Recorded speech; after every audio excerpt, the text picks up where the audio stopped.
Hello.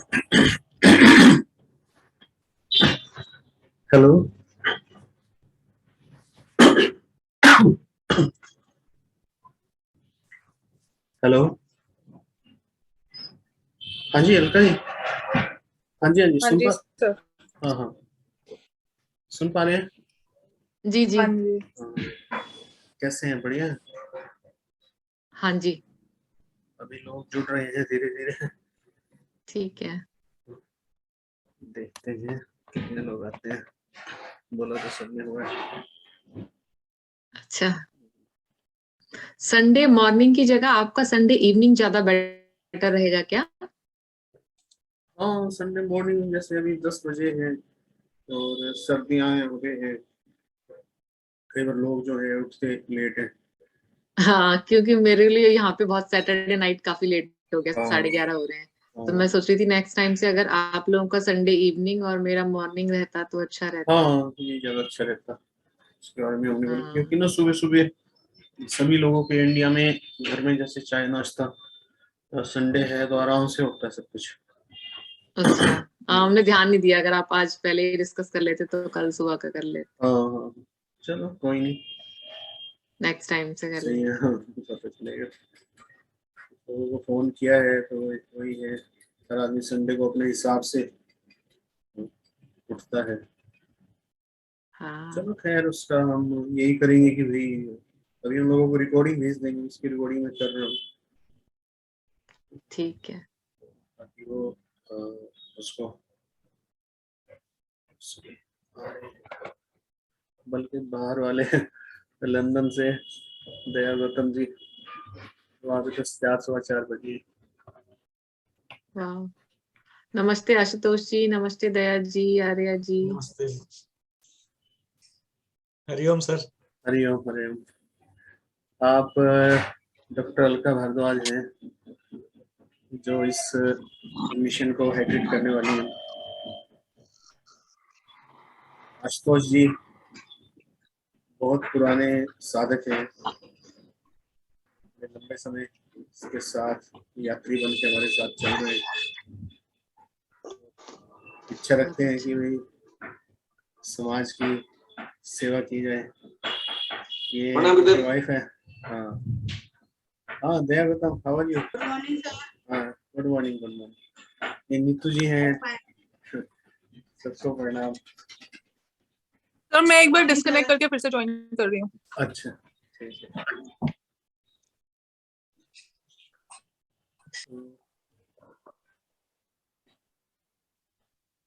सभी लोग आ रहे हैं धीरे धीरे। कई बार जो है ना यहाँ पे नेट का इशू भी रहता है कई जगह पे। हम्म, दया जी का तो बहुत अर्ली मॉर्निंग है, राइट? मेरे हाँ हाँ, मेरे वो उनका टीममेट्स तो यूके में होते हैं बिल्कुल 5 घंटा 4 आगे। सवा 4 बजे होंगे। दया जी कितना टाइम हुआ है? 4 सवा 4 हुए हाँ। वहाँ पे मॉर्निंग का। जी गुरुदेव, नागपुर हो गया अभी। आप तो टी शर्ट में घूम रहे हो घर के अंदर।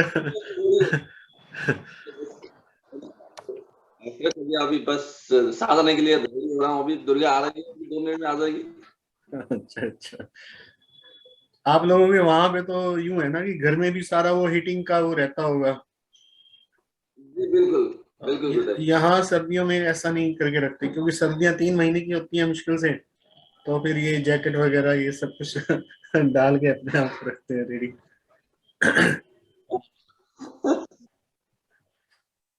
तो अ, हम लोग शुरू करते हैं। बाकी सभी लोग, रेणुका भी आ गई है।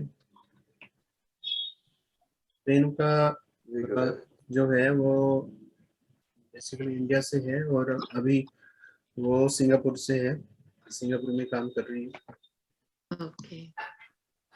तो रेणुका, रेणुका। हाँ जी सर।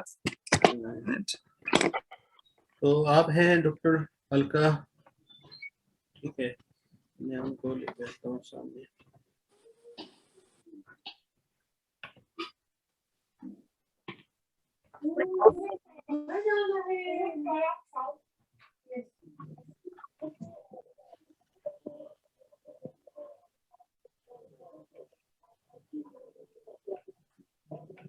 तो एक्चुअली इसका मिशन है, इस पर्पज जो है आज की मीटिंग का यही है कि जो खासतौर पे वुमेन्स के लिए है, और हम लोग जो जेंट्स लोग जो इसमें रहेंगे वो बिहाइंड द सीन रहेंगे। और ये जो एक ट्रेनिंग प्रोग्राम हमने डिसाइड किया है, जो अलका जी उस ट्रेनिंग प्रोग्राम को पहले कर चुकी हैं। प्रेगनेंसी के दौरान जो है वुमेन्स के साथ जो जिस तरह की दिक्कतें आती हैं उनको किस तरीके से ठीक किया जा सकता है, और कैसे एक हेल्दी वे से जो है सारी प्रोसेस को किया जा सकता है, इस टॉपिक पे आज की ये चर्चा है। और हम चाहते हैं कि हम लोग पूरे इंडिया में तो ये काम करें ही, अलग अलग जो जगह है इंडिया के अंदर, अर्बन एरिया हैं, लेकिन खास तौर पे जो रूरल एरिया हैं, गांव में महिलाओं को कुछ भी नहीं पता होता, वहाँ मोर्टेलिटी रेट भी जो है वो भी ज़्यादा होता है।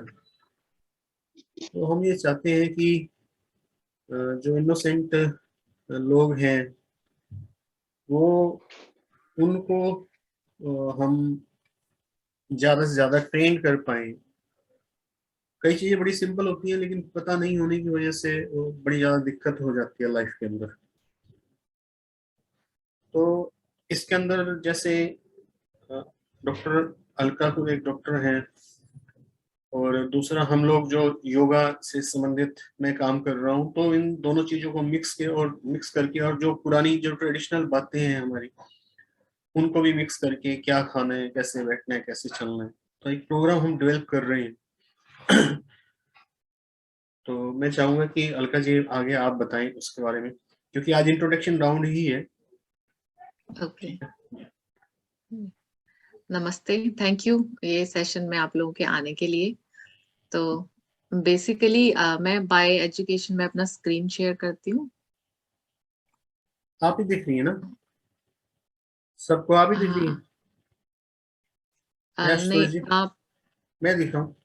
आशुतोष जी आप अलका जी को देख पा रहे हो क्या? जी हाँ, देख पा रहा सर। नहीं स्क्रीन पे वही है ना, मेन स्क्रीन पे। जी गुरुदेव। चलो मेन स्क्रीन पे अभी आप है। मैं हूँ। वो जो भी बोल रहे हैं शायद वो आ जा रहा है, ऐसा कुछ हो रहा है क्या? जी जी, जो बोल रहा है ना वही आ जा रहा है। अच्छा चलो आप बोलिए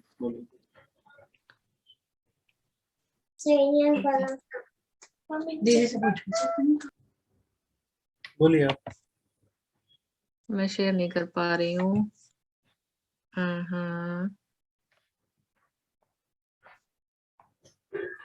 ओके, तो मेरा स्क्रीन दिख रहा है। तो बेसिकली ये कोर्स मैंने किया था बाय एजुकेशन। तो मैं एक मॉडर्न मेडिसिन डॉक्टर हूँ, एनेस्थीसियोलॉजिस्ट और क्रिटिकल केयर फिजिशियन। बट ये कोर्स मैंने किया था, ये कोर्स बेसिकली बेस्ड था, और जो मेरा इसके साथ एक्सपीरियंस था वो जो आचार्य जी सिखाते हैं योगा, मेडिटेशन, और उसके अलावा लाइफस्टाइल और फूड, थॉट प्रोसेस, बिहेवियर, ये वाले एस्पेक्ट से ज्यादा इसमें चीजें थी, और जो मैंने उसके साथ एसोसिएटेड में रही। बेसिकली मेरा इसका पीछे बैकग्राउंड ये था कि मैं वैसे ऑब्स्टेट्रिक एनेस्थीसिया में बहुत काम किया, और रेणुका मैंने सिंगापुर में KKH हॉस्पिटल में काम किया तो एज एनेस्थीसियोलॉजिस्ट। तो बट आई रियलाइज कि मतलब प्रेगनेंसी का मतलब हमारे लिए होता था कि हाँ ठीक है भाई, एंटीनेटल केयर होना और खाना या मेडिसिन, विटामिन, या फिर कपड़े पहनना, या वो सब ये सब बेसिकली जो थोड़ा सा मटेरियलिस्टिक और सुपरफिशियल पार्ट होता है। अच्छी प्रेगनेंसी का मतलब भी एक ही मूवी देख लिया, घूम लिए, या फिर बच्चे के लिए बहुत सारी शॉपिंग कर ली। और जैसे डिलीवरी हुई, मैं मोस्टली एज एनेस्थीसियोलॉजिस्ट डिलीवरीज कराती थी, तो मतलब सब कुछ ठीक का मतलब ठीक, डिलीवरी हो गई और सब लोग घर चले गए। बट उसके emotional part, psychological part, support system, बच्चे के पैदा होने वाला पार्ट, वो सब जो था ना, वो एक बहुत अभी भी एक अनमेट नीड है, मतलब लैकिंग है। आई हैव रियलाइज्ड कि irrespective of financial and educational status mothers को नहीं मिल पाता है। पोस्टपार्टम हेमरेज एक बहुत ही कॉमन फाइंडिंग है, जो इररिस्पेक्टिव ऑफ किसी के पास कितना पैसा है या किसी के पास कितना एजुकेशन है, बहुत फीमेल्स को होता है और पता भी नहीं चल पाता है। मतलब उनको पता तक नहीं चलता कि जो मुझे हो रहा है वो एक तरीके से पोस्टपार्टम डिप्रेशन है, क्योंकि मुझे समझ नहीं आ रहा कि मेरे पास फिजिकल और फाइनेंशियल के अलावा कौन से हाउ डू आई से स्पिरिचुअल, इमोशनल, साइकोलॉजिकल सपोर्ट या नॉलेज या कौन से मेरे पास टूल्स, टेक्निक्स होने चाहिए कि मैं ये जो मेरी एक नई जर्नी है स्पेशली फर्स्ट टाइम मदर्स के लिए, और that being said second time, third time, क्योंकि हर प्रेगनेंसी एक डिफरेंट एक्सपीरियंस होती है। तो कई बार ऐसा होता है कि जैसे हस्बैंड्स कोऑपरेट करते हैं but they are not going through that situation, उनको समझ नहीं आता कि मेरी बीवी के साथ क्या घट रहा है प्रेगनेंसी में या बाद में। तो ये एक बहुत बड़ा सा मतलब लैकिंग पार्ट है, जो कि अब लैकिंग हो गया है। आई थिंक बहुत पहले जैसे गर्भोपनिषद या योगा या आयुर्वेदा में ये एक इनहेरेंट पार्ट था, पर अब ये मिसिंग है जो मुझे लगता था। तो जब मैंने ये किया और जब मैंने ये लोगों के साथ मतलब as a physician, as a paid चीज किया, तो इसके बहुत अच्छे रिजल्ट्स आए। इसका रिसर्च पार्ट भी है। और ओके, तो this is just like to the world you are a mother, but to your child you are the world. So basically ये जो वूम के अंदर बच्चा है, और जब वो मतलब होता क्या है कि 9 महीने जब वो वूम के अंदर जो बच्चा होता है, हमें ये पता होता है, अब हमें पता होता है बाय एजुकेशन की भाई हमें ये खाना है, हमें सोना है, या मुझे ऐसे अपना ध्यान रखना है, ऐसे चलना नहीं है, ऐसे बैठना नहीं है। बट मुझे फिर भी ये नहीं पता ऑन एन एक एवरेज फीमेल को कि, और जैसे जिस क्राउड को हम केटर करने की यहाँ पे बात कर रहे हैं, जैसे आचार्य जी, जहाँ पे थोड़ा सा हम वहां पे जाएंगे जहाँ इकोनॉमिकली भी और बहुत सारे चैलेंजेस हैं। जो पॉपुलेशन जिसमें कि सो कॉल्ड चैलेंजेस नहीं है, वहां पे भी ये एक चैलेंज है, पर जहाँ पे ऑलरेडी डेली की जो रिक्वायरमेंट होती है वो भी चैलेंज है, तो ये और उससे भी बड़ा चैलेंज है। तो पॉइंट ये है कि वो कनेक्ट ही नहीं कर पाती है उस बीइंग से, उस सोल से, उस चीज से जो उसके अंदर पल रहा है। वो मतलब उसको मेंटल, इमोशनल, साइकोलॉजिकल जो एक कनेक्शन है वो नहीं बन पाता है। और अगर वो बन जाए तो जैसे हमने देखा केस कंट्रोल लिया कि सब कुछ एक एक फीमेल को पूरा एंटीनेटल केयर दिया, खाना दिया, अच्छा सब कुछ दिया, और एक बाकी दूसरे ग्रुप को ये सब देने के साथ साथ गर्भ संस्कार भी दिया। तो जो स्पेशली जो उस टाइम पे तो उनको लगा कि ठीक है हम एक एक्सरसाइज कर रहे हैं, योगा कर रहे हैं, मेडिटेशन कर रहे हैं, अच्छा लगता है, साथ में आते हैं, वन ऑन वन बातें होती हैं, बाकी प्रेग्नेंट फीमेल से मिलते हैं, जो मेडिटेशन के या म्यूजिक के सेशंस होते हैं वो बहुत अच्छे होते हैं। पर जब रिजल्ट्स देखे गए तो डिलीवरी के दौरान ये जो फीमेल थी जिन्होंने गर्भ संस्कार किया, उनका जो प्रोसेस था लेबर पेन का वो स्मूथ था, उनका पेन स्कोर कम था, उनको कम, उनका जो ड्यूरेशन ऑफ लेबर था वो भी कम था। और अगर बाई चांस कुछ ऐसा हुआ जैसे कॉर्ड अराउंड नेक हो गया या कुछ ऐसा हो गया जो अनफॉर्सीन कोई कॉम्प्लिकेशन हो गई, तो जैसे उनको कुछ ऐसे आसन या पोस्चर जो उन्होंने सीखे थे, तो कई बार उनको रिलीफ मिला और जो उनकी कॉम्प्लिकेशन थी वो भी सेटल हुई। परसेंटेज ऑफ सिजेरियन और नॉर्मल डिलीवरी में डेफिनेटली नॉर्मल डिलीवरी के चांसेस ज्यादा हुए। और बाद में मदर चाइल्ड बॉन्डिंग जैसे एक रीजन होता है जनरली मॉडर्न मेडिसिन में, females are not able to lactate. आजकल बहुत फ्रीक्वेंटली हो जाता है कि बच्चा पैदा हो जाता है पर माँ दूध नहीं उत्पन्न कर पाती है। पहले कभी नहीं होता था, आपने सुना ही नहीं होगा, अगर दूध नहीं होगा तो क्या क्या खाएगा बच्चा, पहले कोई डिब्बे का दूध थोड़ी होता था। पर अभी ये बहुत फ्रीक्वेंटली हो जाता है और उसका कोई रीजन नहीं होता। ऐसा मैंने, क्योंकि मैं वो देती हूँ, लेबर एनाल्जेसिया देती हूँ प्रेग्नेंट फीमेल्स को, या तो ये इसका कोई रीजन नहीं होता, बस नहीं हो रहा। उसके लिए कुछ मेडिसिन होती है, जैसे शतावरी का एक पाउडर होता है, वो हर जगह पे यूज हो जाता है, पर उससे कुछ फर्क पड़ता नहीं है, मैंने देखा है। तो वो उस ये वाला जो कंपोनेंट है ये जनरली एक इमोशनल लैक होता है, एक साइकोलॉजिकल सपोर्ट का लैक होता है। अगर जो फीमेल्स ने गर्भ संस्कार किया होता है जनरली उनका जो मिल्क आउटपुट होता है वो बहुत अच्छा होता है कंपेयर टू अगर उन्होंने नहीं किया होता, ये कंपैरेटिव स्टडीज में। तो ये जो छोटी छोटी बातें हैं जो जनरली मतलब कोई ध्यान नहीं देता, जो सिर्फ जब फीमेल के साथ होती है तो उसको ही समझ में आता है। तो ये मैं बताना चाहती थी। तो बेसिकली ये जस्ट एक इंट्रोडक्शन के लिए, to for the eyes to have a understanding कि ये एक्चुअली है क्या और होता और आया कहाँ से है। तो ये आयुर्वेद से आया है, गर्भोपनिषद से आया है, गर्भ गीता से आया है। और हम सब जो है बचपन से ये कहानियां सुनते आते थे, अभिमन्यु की, रानी मदालसा की। बट मुझे पर्सनली लगता था कि बस कहानी है, मतलब क्योंकि हमें ऐसे पढ़ाते थे ना कि कहानी होती है एक चीज और एक चीज एजुकेशन होती है, एक रियल लाइफ होती है। तो ये सब कहानी होती है कि अभिमन्यु ने ऐसे सुना और उसको सब समझ में आता था, उसको पता चला। तो रियल लाइफ में ऐसा नहीं होता, क्योंकि ऐसा कोई प्रैक्टिकली हमारे पास when we were growing up 80s में 90s में कुछ ऐसी अंडरस्टैंडिंग नहीं थी। हमारे पेरेंट्स को भी मतलब मेरी अवेयरनेस जो है बहुत ज्यादा नहीं थी, सब कुछ ये लॉस्ट हो गया था।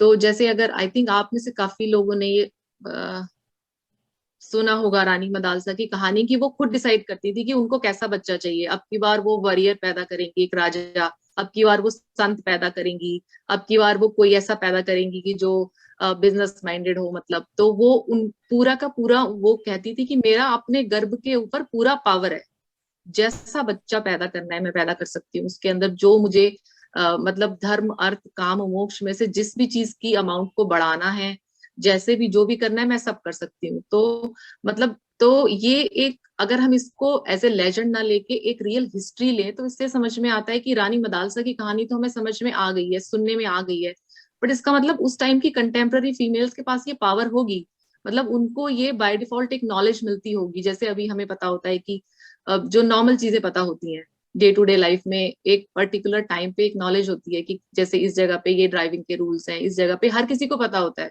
मतलब आप मान के चलते हो कि ये पता ही है आजकल कि कॉमन नॉलेज है।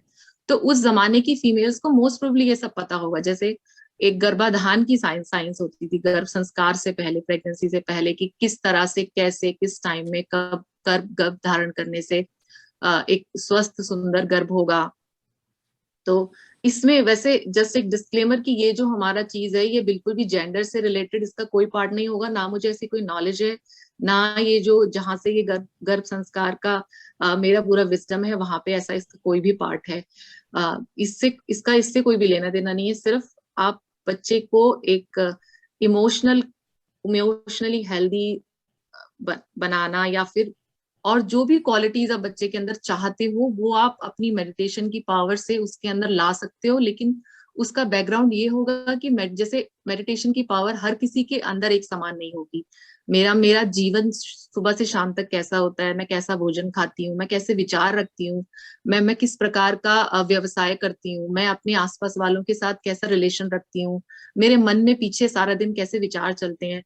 तो ये जो पूरा बैकग्राउंड होगा ये डिसाइड करेगा कि एज अ गर्भवती जब मैं हफ्ते में एक दिन आती हूँ और मैं वो मेडिटेशन लेती हूँ, तो उस मेडिटेशन से मैं कितना फायदा ले पाती हूँ, कितना मैं कनेक्ट कर पाती हूँ अपने बच्चे के साथ। मतलब अगर एक लाइन में बोला जाए तो मेरे पास कितनी प्राण शक्ति है, मेरा जो जो प्राण शरीर है वो कितना कितना ऊर्जामान है, वो डिसाइड करेगा कि जो ये मेडिटेशन की टेक्निक है वो मुझे कितना फायदा करेगी। मतलब टेक्निक में कोई प्रॉब्लम नहीं है, पर जैसे कि हम जानते हैं कि एक ही क्लास में टीचर होता है, वो हर बच्चे को पढ़ाता है, पर कोई फर्स्ट आता है और कोई बच्चा स्ट्रगल भी करता है, तो बेसिकली कि उसमें कितना इंटेलिजेंस है। तो उस तरह से हमारे प्राण शरीर में कितनी शक्ति है, उस हिसाब से ये टेक्निक्स काम करती हैं। बट टेक्निक्स तो यूनिवर्सल लॉज की तरह है, वो करती हैं क्योंकि हमारे ऋषियों ने दी है।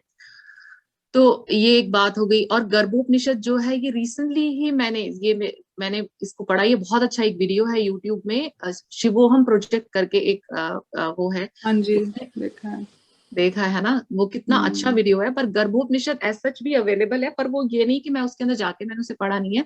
बट मेरे को एस्टॉनिशिंग इसलिए लगा कि हम एम्ब्रायोलॉजी पढ़ते हैं मेडिसिन में, एक ह्यूमन एनाटॉमी का पार्ट होता है, हमारा सब्जेक्ट होता है एमबीबीएस में, पढ़ के पास होना होता है। तो उसका जो स्टेप डिस्क्रिप्शन है वो पूरा का पूरा उसमें भी है, ह्यूमन एनाटॉमी का जो पार्ट है वो गर्भोपनिषद में भी है। तो ये बहुत ही सरप्राइजिंग और एट द सेम टाइम बहुत डिसअपॉइंटिंग बात है कि मतलब मेरे लिए, कि मुझे ये नहीं पता था कि एक ऐसी साइंस पैरेलल एग्जिस्ट करती है। थैंकफुली अब बिकॉज ऑफ दिस, ये जो हमारा यूट्यूब एंड ऑल है, वी कैन रिकनसाइल कि क्या हमने खोया था और क्या हम एक्चुअली हमारा है जिसे हम वापस रिक्लेम कर सकते हैं। तो ये दो मैंने लिंक्स दिए हैं। बेसिकली अभी थोड़ा सा रिसर्च किया है, मोस्टली आयुर्वेदिक स्कॉलर्स हैं जिन्होंने रियल टाइम, जो मैं बता रही थी, केस कंट्रोल स्टडीज की हैं कि कंपेयर टू नॉर्मल पॉपुलेशन, गर्भ संस्कार वाले पॉपुलेशन में उनको किस तरह से क्या क्या डिफरेंसेस मिले। तो ये आप बाद में जाके खुद देख सकते हो।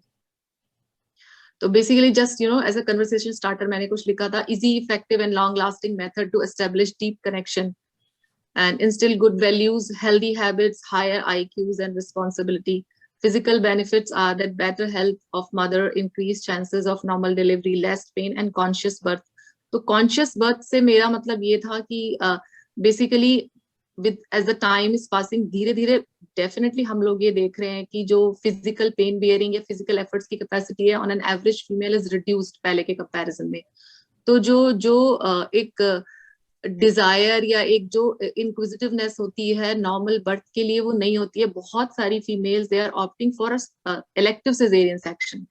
वो उस प्रोसेस से गुजरना ही नहीं चाहती हैं, क्योंकि मैं ऑब्स्टेट्रिक एनेस्थीसिया में हूँ तो मुझे पता है इलेक्टिव सिजेरियन भर भर के होते हैं, डॉक्टर्स नहीं कहते हैं, पेशेंट्स खुद कराते हैं। तो जो वो एक जो नॉर्मल डिलीवरी का पेन का उसका जो पार्ट है एक इमोशनल प्रोसेस का, वो धीरे धीरे खत्म हो रहा है, क्योंकि जो एज अगेन आई सेड कि जो वो प्राण शक्ति है या जो वो डिटर्मिनेशन है या जो वो संकल्प शक्ति है वो खत्म हो रही है। तो it's not a conscious birth, injection लगा बच्चा निकला है, कुछ पता ही नहीं चला कि हुआ क्या वो, तो उसका परसेंटेज बढ़ जाता है। मतलब माँ के मन में वो शक्ति पैदा हो जाती है कि वो तैयार हो जाती है कि मैं पूरी तरह से इस प्रोसेस का पार्ट बन के अपने बच्चे को पृथ्वी पे लेके आऊंगी, क्योंकि वो उससे कनेक्ट हो जाती है। तो मोडालिटीज जो हम यूज करते हैं उसमें मेडिटेशन है, एक प्रोसेस है मेडिटेशन का वेल डिफाइंड सा, जो वीक ओवर वीक कराया जाता है मदर को। और प्राणायाम है, विजुअलाइजेशन टेक्निक है, एक है गर्भ संवाद, जो सबसे फैसिनेटिंग पार्ट है कि आप बच्चे से बात करते हैं और उसको विजुअलाइज करते हैं। तो इनिशियली तो ऐसे लगता है कि बहुत ही सब ये फ्यू सेशंस में ऐसे लगता है कि हाँ मतलब बात कर रहे हैं, इंस्ट्रक्शंस को फॉलो कर रहे हैं, जो इंस्ट्रक्टर बोल रहा है वो हम कर रहे हैं। बट धीरे धीरे थोड़े सेशंस के बाद मदर्स का ये एक्सपीरियंस होता है कि वो एक्चुअली कनेक्ट कर सकती हैं बच्चे से। मतलब जो मूवमेंट्स होती हैं वो इन मदर्स में ज्यादा होती हैं, जो क्विकनिंग जैसे हम कहते हैं, और वो आराम से बहुत अच्छे से बच्चे के साथ कम्युनिकेट कर पाती हैं। वो पहले वो बहुत सब्जेक्टिव होता है, लेकिन बाद में जब बच्चा पैदा हो जाता है तो उनका ऐसा कनेक्शन एस्टेब्लिश हो जाता है कि जैसे अगर बच्चा रो रहा है और वो उसे बोलती है, न्यू बॉर्न बेबी को वो बोलती है कि बेटा मत रो, मैं दूध दे रही हूँ, तो बच्चा चुप हो जाता है, क्योंकि वो पहले से बात कर रहा होता है माँ के साथ।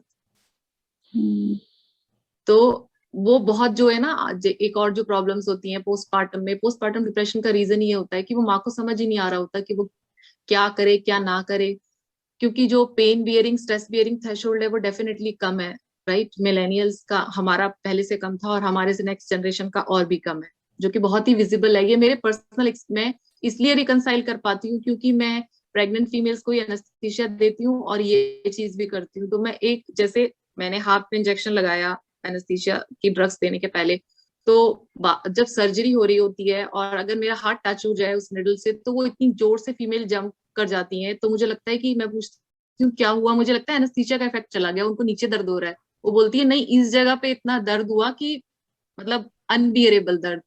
तो इट्स इजियर सेड, क्योंकि मेरे को खुद भी मेरा भी सिजेरियन हुआ था और मेरा पेन वो काम भी नहीं किया था। But I am trying to tell कि पेन थ्रेशोल्ड बहुत कम हो चुका है। सो उससे जब ये पेन थ्रेशोल्ड बेटर होता है, तो पेन थ्रेशोल्ड सिर्फ माँ का बेटर नहीं होता, वो पूरे 9 महीने के अंदर बच्चे का pain threshold, not pain threshold, सारी चीजों का थ्रेशोल्ड बेटर हो जाता है। वो बच्चा जो होता है वो भूख लगी तो बहुत क्रैंकी हो जाना, बहुत जो जैसे डिमांडिंग डिस्कनेक्टेड, और एक बच्चा होता है ना जनरली अगर आप देखोगे तो आजकल मदर्स का ही प्रॉब्लम होता है कि मेरा बच्चा ये नहीं खाता, मेरा बच्चा वो नहीं करता, मेरा बच्चा सोता नहीं है, ऐसे। क्योंकि वो बच्चा जो था वो हमेशा फिजिकल लेवल पे डील किया, जैसे कि आजकल प्रेगनेंसी का फोटोशूट होगा बच्चे के पैदा होने से, मतलब हम पूरा वेस्टर्न चीजें कर रहे हैं ना, बच्चे के पैदा होने से पहले कमरा बहुत अच्छा सज जाएगा, पर वो बच्चा ना सोएगा ना सोने देगा ना खाएगा ना खाने देगा, है ना। तो वो सिचुएशन को हमें नहीं पता कैसे हैंडल करें। हमारे पास एजुकेशन आ गई है, पैसा आ गया है, लाइफस्टाइल आ गया है, बट एक डिस्कनेक्ट बढ़ गया है। तो वो जो डिस्कनेक्ट है वो वापस हम उसको वापस कनेक्शन में ला सकते हैं, जो मेरा मतलब था कि कॉन्शियस बर्थ। तो वो कॉन्शियस जो है माँ की जो कॉन्शियसनेस है वो बच्चे की कॉन्शियसनेस से कनेक्ट हो जाती है प्रेगनेंसी में। तो इट्स लाइक कि वो जैसे जैसे आचार्य जी बताते हैं जो अलग अलग तरह की स्पीच होती है, तो जैसे अभी हम बात कर रहे हैं तो वैखरी है, लेकिन एक उसके नेक्स्ट लेवल की स्पीच होती है, फिर उसके नेक्स्ट लेवल की स्पीच होती है जो बिना कहे कम्युनिकेशन होता है। वो वैसे भी माँ और बच्चे में होता ही है, जिसे हम कहते हैं रूनान बंधा होता है, बट इस केस में वो पहले ही डेवलप हो जाता है। तो मतलब जैसे माँ गोद में लेगी तो उसको पता चल जाता है कि मतलब ये गोद में ले रही है, कुछ करने वाली है, होने वाली है। तो छोटी छोटी चीजें हैं, मैं इनको ज्यादा डिफाइन कर रही हूँ, पर मैं इसलिए डिफाइन कर रही हूँ कि ये बड़ा मैटर करती है जब बच्चा पैदा होता है उसके 1-1.5 साल के बाद के टाइम में, तो इनका होना या ना होना। तो ये शायद पहले लोग कुछ फर्क भी नहीं पड़ता था, डिस्कशन भी नहीं करते, क्योंकि बहुत पहले शायद ये चीजें ऑटोमेटिक होती थी, बट अब ये थोड़ी सी कहीं खत्म हो गई है। तो इसमें बेसिकली मेडिटेशन का प्रोसेस तो सेम रहता है, जो आप सेशन दर सेशन कराते हो उसमें, और हम सेशन ऐड करते हैं। जैसे कभी लाइव म्यूजिक होता है, लाइव म्यूजिक में स्पेशल रागा होते हैं, मतलब कौन से राग होते हैं जो आप प्रेगनेंसी के हिसाब से सुनाते हो, जिनमें कि जो न्यू बॉर्न बेबी ज्यादा कनेक्ट कर पाएगा जिस राग को, वो जो वाइब्रेशंस है या जो भी फ्रीक्वेंसीज होती हैं म्यूजिक की, वो पर्टिकुलर म्यूजिक के साथ ज्यादा कनेक्ट कर पाता है। तो वो म्यूजिक होता है जो कि सूदिंग, कामिंग, रिलैक्सिंग या आईक्यू बढ़ाने के लिए जो स्तोत्रास हैं, जैसे मेघा सूक्तम है, उस तरह का म्यूजिक लाइव भी होगा, मंत्रा चैंटिंग होगी। या फिर एक चीज होती है कि बच्चे को हमेशा, वो माँ पहले उससे कनेक्ट करती है, फिर उसको गुड वैल्यूज बताती है, मतलब उसको अपना पर्सपेक्टिव बताती है लाइफ का, कि बेटा, जैसे वो किसी भी चीज के बात करेगी, आज हम देशभक्ति के बारे में बात करते हैं, बेटा देशभक्ति का ये मतलब होता है, ऐसे होते हैं लोग, जो वो कुछ भी अपना प्रेजेंट या पास्ट की कोई सिचुएशन बताएगी, या फिर वो अपनी पर्सनल लाइफ का एक्सपीरियंस बताएगी कि बेटा मैं कल मार्केट गई थी, पता है ऐसा हुआ मुझे, बहुत अच्छी, वो कुछ छोटी बात हो सकती है, बड़ी भी, वो बताएगी। उसको ये मेडिटेशन में टाइम दिया जाता है कि अब आप अपना कोई भी रिसेंट या पास्ट का कोई एक हैप्पी इंसिडेंस, आनंद जब आपको महसूस हुआ, वो बच्चे के साथ शेयर करें, तो वो उसके साथ शेयर करेगी। तो इनिशियली तो जैसे ये बड़ा आर्टिफिशियल सा लगता है, बट इवेंचुअली बहुत कनेक्टेड लगता है, और वो बताने लगती है और बच्चा सुनने लगता है, मतलब उसे पता लगता है कि वो कनेक्शन एस्टेब्लिश हो रहा है। तो ये ऐसी बहुत सारी छोटी छोटी चीजें होती हैं। और वो और डिफरेंट जो हमारी मेडिटेशन हैं, चक्रा मेडिटेशन या ओम मेडिटेशन, वो सब होती हैं। उसके अलावा फूड काउंसलिंग होती है कि खाना कैसे खाने के बारे में। तो जैसे कि इसमें मैंने लिखा है हैप्पी सॉन्ग, फोक सॉन्ग, तो जनरली जो हम करते हैं वो बहुत ही स्पेसिफिक होता है, उसमें कोई फोक सॉन्ग्स वगैरह नहीं होते। लेकिन जैसे अगर हम जिस पॉपुलेशन को केटर करेंगे तो उनके अपने गाने होते हैं, लोकगीत होते हैं, तो उनको अलग से टाइम दिया जाए। जनरली जो लोग यूजुअली क्या होता है कि कोई फेस्टिवल है, कोई शादी है, तभी लोग गाना गाएंगे या वो कुछ करेंगे, लेकिन जो एक हम हफ्ते में एक बार दो बार उनको इकट्ठा कर रहे हैं, उसमें वो जैसे भी है अपने मन से, अपने अंदर से संगीत निकालें या गाएं। तो ये सब जो थेरेपी हम जानते ही हैं, मतलब आप सब लोग ये जानते ही हैं, but just to give a glimpse कि बेसिकली हम सब क्या इंक्लूड करना चाहेंगे। तो एक डाइट का बहुत इंपॉर्टेंट एस्पेक्ट है, और डाइट तो मॉडर्न मेडिसिन बहुत ध्यान से केटर करता है। हर गायनेकोलॉजिस्ट के साथ में एक डाइटिशियन होती है, और हम खाने को वैसे हमने डिवाइड कर ही दिया है। और पूरा हमेशा मैं ऐसे ही पढ़ती थी, protein, vitamin, minerals, fat, carbohydrates, वो बहुत इंपॉर्टेंट है।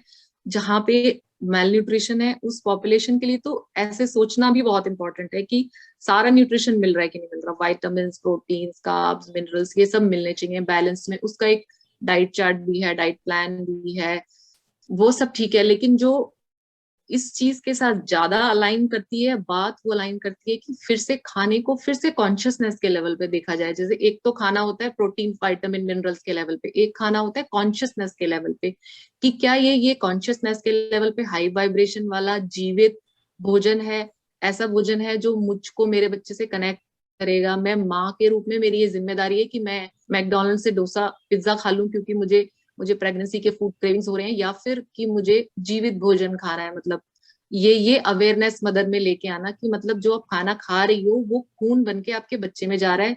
खून का एक टाइम है, लेकिन खून उस, जब खाना बॉडी में जाता है तो सारा खाना तो ब्लड नहीं बनता, कुछ खाना एक्सक्रीट हो जाता है, लेकिन एक तीसरा पार्ट होता है खाने का जो कि ना तो ब्लड बनता है ना तो एक्सक्रीट होता है, वो बहुत माइक्रोस्कोपिक टॉक्सिन्स बन के बॉडी में रह जाता है। वो कहीं पे, जैसे जनरली इंटेस्टीन में एक पतली लेयर होती है, कभी भी अगर किसी की सर्जरी होगी तो देखा जाएगा इंटेस्टीन में कुछ सालों तक की चीजें लगी हुई होती हैं, मतलब। तो उसको अगर हम स्पिरिचुअल लेवल पे समझते हैं तो वो सिर्फ रेजिडुअल फूड नहीं होता, उस फूड के अंदर जो टॉक्सिन होती है वो एनर्जी लेवल पे भी होती है। मतलब कि जैसे ऐसी जगह से खाना खाया जिस भोजन में प्राण शक्ति कम थी, किसी ऐसे व्यक्ति ने भोजन बनाया जो उस वक्त शारीरिक, मानसिक, आर्थिक परेशानी से गुजर रहा था, बहुत बुरी सिचुएशन से गुजर रहा था, तो वो उसका काम है वो खाना देना, लेकिन जाने अनजाने उसका वो एनर्जी फूड में आया, वो एनर्जी आया, वो बच्चे में भी गया। तो ये छोटी छोटी चीजों का ध्यान रखना, ये बहुत ही आइडियल सिचुएशन हो सकती है कि हम किसी से एक्सपेक्ट कर रहे हैं कि वो हमेशा बहुत ही प्योरिटी वाला खाना खाए, हमेशा ना भी खाए, लेकिन कभी ना कभी तो मतलब मोस्ट ऑफ द टाइम तो उसको ही ध्यान रखना पड़ेगा। तो ये समझाना कि आप कैसे कैसे ऐसे ऑल्टरनेटिव ढूंढ सकते हैं अगर आप वर्किंग है, कि आप ऐसा भोजन करें जिस भोजन में प्राण ज्यादा हो। आप बहुत सारी चीजें इलेबोरेट मील नहीं बना सकते, तो आप एक वन पॉट मील बना सकते हैं जिसमें दाल चावल सब्जी हो, आप खुद से फ्रेश बनाएं, आप उसको किसी लिविंग बीइंग को अर्पित करके, जो भी अगर आपके घर के पास कोई बर्ड्स है तो उनको डाल के, या आप किसी धर्म में भरोसा रखते हैं तो भगवान का भोग लगा के उसको पावर दे के उस भोजन को आप ग्रहण करें, ताकि उसके अंदर सिर्फ कार्ब प्रोटीन और मिनरल ना जाए वो, क्योंकि वो मैकेनिकल चीज नहीं है। आपका शरीर, आपका बच्चा, उसको एक चीज जो प्राण शरीर को जो चाहिए वो कार्बोहाइड्रेट्स प्रोटीन्स और मिनरल्स नहीं चाहिए, उसको प्राण ऊर्जा चाहिए। तो प्राण ऊर्जा कहाँ से आएगी? तो उस भोजन में जब ज्यादा एनर्जी होगी। तो सात्विक भोजन, सात्विक का मतलब वही हम सब जानते ही हैं, तो मतलब उसकी स्पेसिफिक डिटेल्स में जाने की कोई जरूरत नहीं है। तो ओकेजनली क्या करते हैं कि वंस इन अ मंथ और वंस इन 2 मंथ्स आप उनके जो हस्बैंड है उनको भी बुला सकते हैं और बता सकते हैं कि हम ये सब कर रहे हैं, और रीजन ये है कि हम एक कॉन्शियस जनरेशन पैदा करना चाहते हैं आगे। आपके लिए फायदा है कि आपका बच्चा हेल्दी इंटेलिजेंट होगा, कंफर्टेबल लाइफ होगी, आसान लाइफ होगी, डिलीवरी आसान होगी, माँ हेल्दी रहेगी, बच्चा हेल्दी रहेगा, पोस्टपार्टम में सब कुछ ठीक रहेगा। लेकिन इन जनरल एक अच्छी पॉपुलेशन, एक कॉन्शियस पॉपुलेशन पैदा होगी, चाहे वो देश के लिए या समाज के लिए। तो ये तो इसका ओवरव्यू था, बहुत जनरल सा।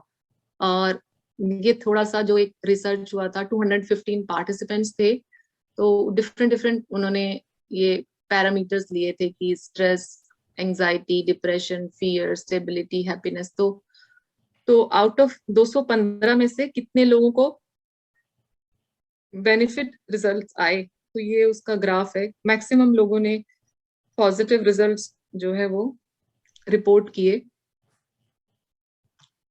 ये योगा के इफेक्ट्स थे। जनरली प्रेग्नेंट फीमेल्स को बैक प्रॉब्लम्स और ये सब फ्लेक्सिबिलिटी इश्यूज, पोस्चरल प्रॉब्लम्स होती हैं।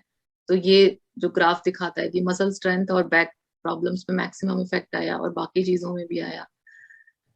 और ये म्यूजिक थेरेपी का, कि म्यूजिक थेरेपी से किस तरह से किस किस चीजों में रिस्पॉन्स आया। जनरली बेबी का रिस्पॉन्स देखा जाता है कि डेफिनेटली बेटर होता है म्यूजिक के साथ। तो ये तो छोटा सा प्रेजेंटेशन था।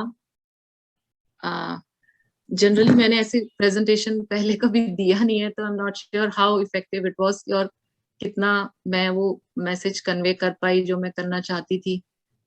नहीं, बढ़िया बढ़िया प्रेजेंटेशन था।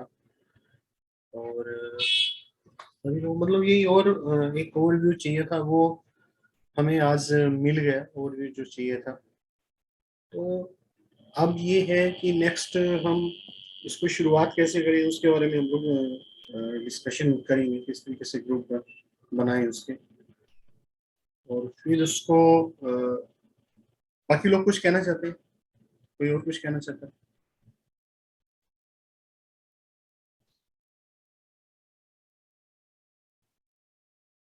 तो उसके बाद फिर हम इसको शुरू करने के लिए जो है, अभी आप मुझे कुछ ट्रेनिंग के वो भेजिएगा, तो फिर जो लोग सीधे रूप से जुड़ना चाहते हैं ट्रेनिंग सेशन के लिए, फिर उनकी ट्रेनिंग शुरू करवाते हैं और फिर एक ग्रुप बनाते हैं। तो साथ साथ जो रिसर्च पैरामीटर्स हैं इनको भी लेके चलते हैं। तो इस तरीके से इसकी शुरुआत कर देते हैं। ठीक है, ठीक है ना? तो थैंक यू वेरी मच, आपने इतनी रात को, क्योंकि वहाँ तो अब 12 बजने वाले होंगे रात के। हाँ जी, 12 बज चुके हैं। तो नेक्स्ट टाइम हम थोड़ा सा और इस तरीके से इन सब चीज़ों को करेंगे कि ये बन जाए, टाइम का जो है सिस्टम ऐसा बन जाए कि हम तो नेक्स्ट टाइम पूरा एक जो है ना प्रैक्टिकल सेशन ही लेंगे पूरा, जो एक 45 मिनट्स का मदर को मेडिटेशन का प्रोसेस कराते हैं, जिसमें कि chanting, visualisation, communication with the child, बच्चे को जो बच्चे के साथ बात करना, वो पूरा जो प्रोसेस होता है वो वाला पूरा एक मेडिटेशन करेंगे। चलिए, तो ठीक है, गुड नाइट। Thank you. हमारा दिन शुरू हुआ है। बहुत बहुत धन्यवाद। किसी और को कुछ कहना है, कोई बात कहनी है? अभी 4-5 मिनट है। मैं इसमें एक्चुअली ऐड तो नहीं कर सकती, बट अपना पर्सनल एक्सपीरियंस बताना चाहती हूँ। मैंने गर्भ संस्कार का उसी टाइम पे सुना था जब मैं प्रेग्नेंट थी, और उस टाइम पे एक्चुअली मैं स्पिरिचुअल, रिलीजियस बिल्कुल भी नहीं थी। तो मैं मोस्टली ये सोचती थी कि जैसे वो बेबी मून इम्पोर्टेंट है, नर्सरी के लिए रेडी करना इम्पोर्टेंट है, सामान खरीदना इम्पोर्टेंट है, लेकिन मुझे मेरी एक फ्रेंड ने बोला कि गर्भ संस्कार करके एक चीज होती है, वो ट्राई करके देखना। तो उसमें क्या था कि वो कुछ म्यूजिक थे, चैंटिंग थी, जो मुझे बिल्कुल नहीं समझ में आती थी क्या है। तो मैं पूरा टाइम उसको ऑन रखती थी, अपने फोन को अपने टमी के आसपास में उसको रखती थी, और जब भी मैं फ्री होती थी मैं उसको चला देती थी। मुझे कुछ नहीं समझ में आ रहा होता था, लेकिन वो चलता रहता था बैकग्राउंड पे हमेशा। एंड उसकी वजह से मुझसे आज भी काफी सारे लोग मुझसे पूछते रहते हैं कि how is your child so काम एंड इंटेलिजेंट, क्योंकि उसका IQ और EQ इतना हाई है, इन द सेंस कि जैसे कुछ बच्चे होते हैं they can not process information, she is able to process, understand कोई चीज क्यों नहीं करनी है, उसका रीजन। मुझे कभी इसको ये नहीं बोलना पड़ता कि ये मत करो वो मत करो। And just how she said कि जब बच्चा रो रहा होता है तो मम्मी की आवाज सुन के तुरंत वो शांत हो जाती थी, और वो इनफैक्ट कभी रोई नहीं, वो हमेशा बस करके, like she would literally call मी, उसको ये नहीं पता होता था कि रोना क्या होता है, तो वो बस मुझे आवाज लगाती थी, और फिर मैं जब बोलती थी तो वो चुप हो जाती थी। So I really noticed a lot of difference just listening to the music and the chantings. Wow, you exactly like real example, right? Sitting in front of what I was talking. Amazing. And I didn't do any yoga, I didn't do anything else, it was just music and chanting. And I'm telling you, मतलब खैर अभी तो मैं भी काफी बदल गई हूँ, क्योंकि जब से ये चक्रा साधना किया उसके बाद तो पूरा सब कुछ चेंज हो गया था। बट मेरी जो डॉटर है, मुझे ऐसा लगता है कि she chose my family, she chose me to come here, and उसके बाद मुझसे ज्यादा चैंटिंग उसको आती है, भगवत गीता एंड कुछ भी जो भी है वो फटाफट चैंट कर देती है। Beautiful, बहुत ही सुंदर। You are blessed and she is blessed. Actually, blessed womb will beget the blessed soul, no? Same kind of things will attract each other. So and somebody told me कि अगर आपको बच्चा का नेचर कैसा है वो देखना है तो आप उसकी मम्मी को देखो, क्योंकि मम्मी में अगर एंजाइटी है तो बच्चे में वो ऑटोमेटिकली ट्रांसफर हो जाती है। So and I've seen lot of mothers जो स्ट्रगल करती रहती हैं, बच्चा सुनता ही नहीं है उनकी बात, बिल्कुल नहीं सुनता, और वो लोग अमेज रह जाते हैं जब मैं अपनी डॉटर को बोलती हूँ कि अगर तुम इसमें जंप करोगे तो तुम्हारे पैंट गीला हो जाएगा या तुम्हारा कपड़ा गंदा हो जाएगा। वो नहीं करती है, चुपचाप बैठ जाती है। उसकी टीचर ये बोलती है कि बाकी बच्चे अगर शैतानी कर रहे होंगे तो वो नहीं करेगी, जैसे हम बच्चे नॉर्मली होते हैं ना कि एक बच्चा कर रहा है तो सब मिलके करने लग जाते हैं सेम चीज, वो नहीं करती है, क्योंकि उसको एक बार कॉन्सिक्वेंसेस समझ में आ जाते हैं तो वो नहीं। So this is using her intellect, not just flowing with emotions कि सब कर रहे हैं तो हम भी करते हैं, वैसा वाला नहीं है। And it was all because of गर्भ संस्कार स्टार्टिंग से। एंड उसके बाद ऑब्वियसली मुझ में भी काफी सारे चेंजेस आ गए थे, तो वो उसमें भी शांत वाले चेंजेस आ ही गए थे। But just chanting, just listening to music, और I think because of this उसका इंटरेस्ट म्यूजिक में बहुत ज्यादा है। That's true.